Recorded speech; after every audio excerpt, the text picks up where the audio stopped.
Oh, hello, good Lord.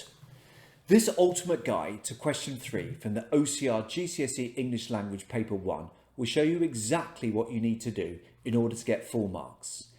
After recapping the mark scheme in straightforward English, I will delve straight away into a past paper question and give you some sample paragraphs written by actual past pupils.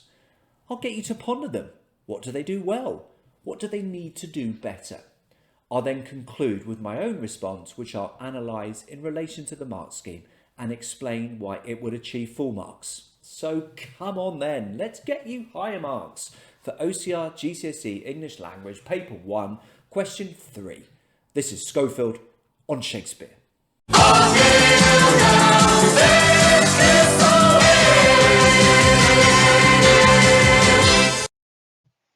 You have memorised the mark scheme, haven't you? Here's how the top 3 bands look. What strikes me about this is the use of that irritating word both within the top bands. You won't get full marks just for talking eloquently and intelligently about language, about that simile or that metaphor. You also need to be able to show consistent insight into the effects of the writer's structure. And if you don't get the balance right, well, it looks like you'll end up in level 4 or lower. Zooming in on the top band, note that your appreciation of language and structure needs to be sophisticated. Sorry, you can't just state the bleeding obvious. And you also need to be precise with your use of subject terminology. I'm often surprised how a few of my pupils are still slightly hazy about the difference between nouns and verbs or metaphors and personifications, say. To get full marks, you need to be writing "this verb suggests that" rather than "this word or this suggests that." When writing about structure, you should be using many of the terms and phrases on screen now.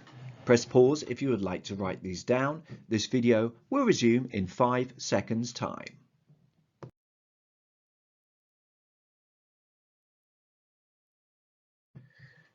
Time now to do some practice. Here's the question from the sample assessment paper. Explore how Obama uses language and structure in this speech to present his feelings about Nelson Mandela. Support your ideas by referring to the text using relevant subject terminology. Now for the text. Probably the easiest thing for you to do is download the Communicating Information and Ideas PDF from the OCR website, as shown on screen now.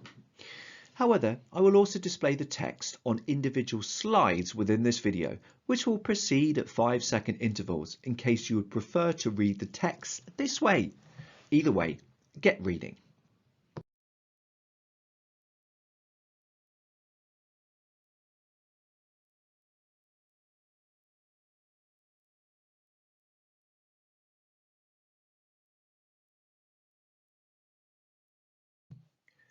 At this point, if you haven't already, it might be an idea to write your own response to this question so that you have something to compare it against.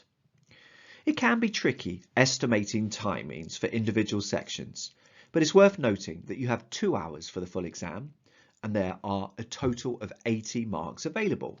So mathematically speaking then, you might expect to spend a maximum of 20 minutes on this and probably a few minutes less. If you'd like to do this, press pause now, toggling back and rereading the passages that have preceded.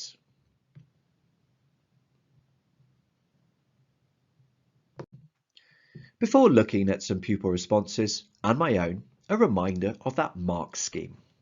It's out of 12 and is about your ability to explore the language and structure of the full text in perceptive, sophisticated detail. There does need to be a reasonable balance between the two. Here's one pupil response. Obama uses strong adjectives to describe Mandela's powerful will to fight for freedom. In the third paragraph, he used the adjective fierce when referring to Mandela's dignity. This is a powerful word that implies strength and unwillingness to submit. This shows that Obama is impressed by Mandela's strong will. He adds to this and states that his will is unbending. This adjective is explaining Mandela's determination, which is also a trait Obama clearly admires. Obama repeats the word freedom twice in the same sentence to reiterate the importance of Mandela's message. This shows Obama wholeheartedly believed in Mandela's cause. He then states that it was because of his strong will that Mandela was able to transform South Africa. The word transform implies a total change in the country, which is immensely difficult. Whilst this is probably just a hyperbole, it still shows how Obama believed Mandela to be extremely influential. Obama explains Mandela's story from prisoner to president. He carefully chose the word prisoner because it is provocative. Firstly, this phrase is alliteration, which highlights the immense difference between a prisoner and a president. In addition to this, the negative connotation surrounding the noun prisoner implies the lack of freedom and the lengthy journey from a prisoner to a president. Obama tells his large audience about how Mandela had proven that human beings are able to change for the better. The use of human beings is unusual and striking and has been deliberately chosen to represent all people. This shows Mandela's large influence on a group of people. He also uses the word embodies, which is powerful as it implies that Mandela speaks for and represents all people. So what do you think of this? What kind of band or mark would it get? How could it be made even better? Press pause now and discuss.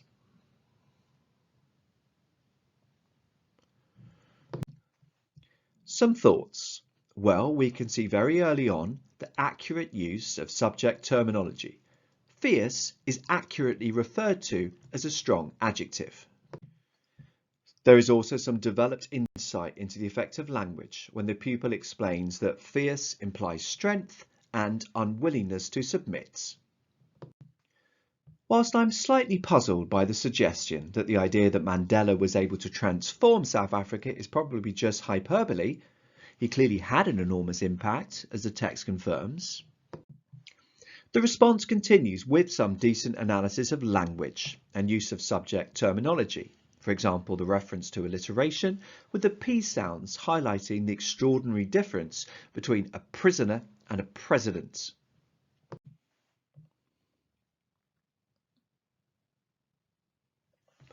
However, there is one significant problem, and that is the lack of references to structure. Yes, there is some reference to the structural device of repetition, but the analysis is very brief and basic, and that is it. Far more is needed. Remember the way the mark scheme penalises those who don't have a careful balance between comments on language and comments on structure.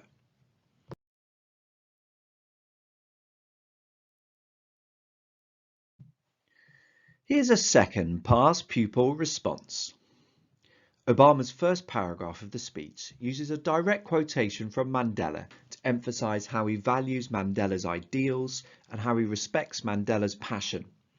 In the next 3 paragraphs, Obama talks about Mandela's achievements, legacy and personality, which demonstrates Obama's respect for Mandela. Obama isolates Mandela's death using a simple sentence, "Today he has gone home." Obama does this because perhaps Mandela's death had a significant impact on him, which is why he emphasized it. After talking about Mandela's achievements in the third person, Obama switches to the first person to describe the personal effect Mandela had on him in paragraph 5. Obama claims that he was one of the countless millions who drew inspiration from Mandela. The adjective countless implies too many to be counted, which is used to highlight the fact that Mandela impacted a huge number of people, which emphasizes the degree of his influence. In his last paragraph, Obama zooms in on the effect of Mandela to South Africa by addressing them personally. Obama mentions Mandela's example of renewal and reconciliation and resilience to demonstrate Mandela's honourable qualities. He employs a tricolon and polysyndeton here for literary effect, foregrounding what Mandela has done for South Africa. Obama uses repetition to highlight Mandela's legacy. Obama states that he no longer belongs to us, he belongs to the ages. The noun ages implies a distinct period of history and is used to convey how Mandela was so influential that he will be remembered as one of the greats of his age, which demonstrates the high regard in which Obama holds Mandela. Obama repeatedly mentions that Mandela affected people globally. He says that South Africa, at peace with itself, that's an example to the world. This illustrates Mandela's worldwide effect and highlights how important Obama considers Mandela's legacy to be. What do you think of this response, and what does it do well? What could it do better? What kind of mark or band might it get? Press pause to discuss.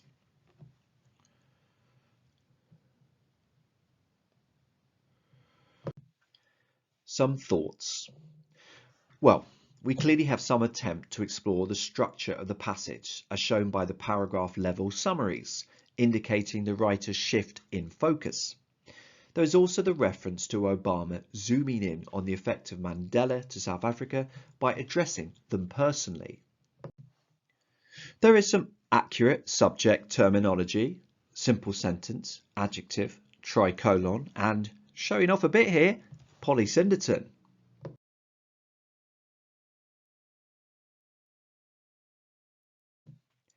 Here we can see some decent single word analysis of ages.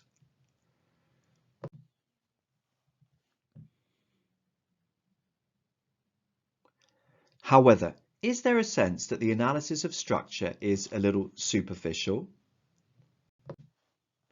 Here, the analysis of the simple sentence is rather wishy-washy, with the suggestion that Obama does this because perhaps Mandela's death had a significant impact on him, which is why he emphasized it.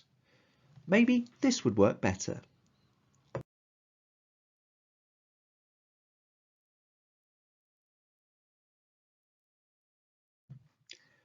I also get a feeling of rather rushing from one point to the other.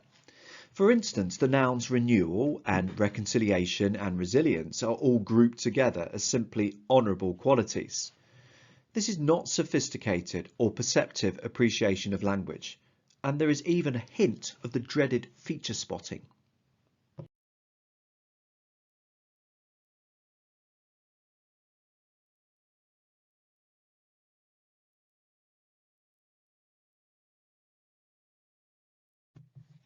Here's a third past pupil response, goddammit. Obama, reflecting on Mandela's death, says that today Mandela has gone home. This euphemism for his death uses the noun home, a place where one belongs and feels most comfortable. The use of this noun implies that the place to which Mandela has gone after his death is one which he truly belongs, and that this world is not a place worthy of him. This shows Obama's sincere recognition of Mandela's struggles during his life in the world. The euphemistic phrase is also short, contrasting with the lengthy sentences which surround it. Obama's sincerity and sadness is highlighted through this simple, sombre statement. Obama states that we draw strength from Mandela's renewal and reconciliation and resilience. The use of tricolon, as well as alliteration, emphasizes Obama's genuine respect and admiration for Mandela by drawing attention to the lengthy list of his admirable qualities. This is further accentuated by the use of polysyndeton, which stresses Mandela's countless inspiring attributes. In addition, Obama states that Mandela's character is something which all humanity should aspire to attain and display. The assertiveness of this imperative-like statement clearly demonstrates Obama's high regards for Mandela and his complete confidence in thought about him, someone who is worthy of boundless admiration and respect. The repetition of the nouns humanity, humans is appropriate, as it reflects how wide-reaching and influential Mandela was and how broad of an impact he made. Lastly, the speech is structured to mirror the breadth of impact of this one man. The first paragraph is a quotation. The following three are written as a third-person account of Mandela's life and achievements. The penultimate paragraph shifts to the first person, reflecting on Mandela's impacts on Obama himself. I am one of the countless who drew inspiration. The final paragraph is an address to the people of South Africa. The numerous and continuous shifting in focus and narrative perspective effectively demonstrates the vast extent of Mandela's impact on the world. This shows Obama's extraordinary awe, wonder, and admiration for Mandela. So what do you make of this response? Time to discuss, think about what's good, what could be made better, relating your comments to the mark scheme. Press pause now.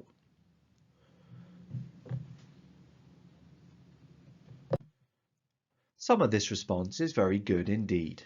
I particularly like the detailed exploration of the euphemistic use of the word home. There is a precise focus on the effect of structure. The pupil writes, quite rightly, that it is structured to mirror the breadth of impact of this one man.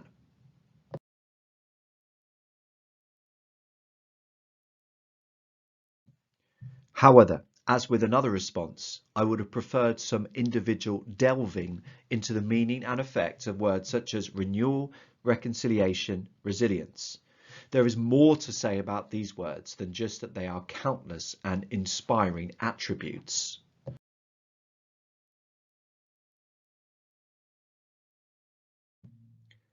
Finally, here's my response. Obama felt that Mandela was an extraordinary man who lived an extraordinary life which inspired a huge number of people. His speech is littered with laudatory adjectives.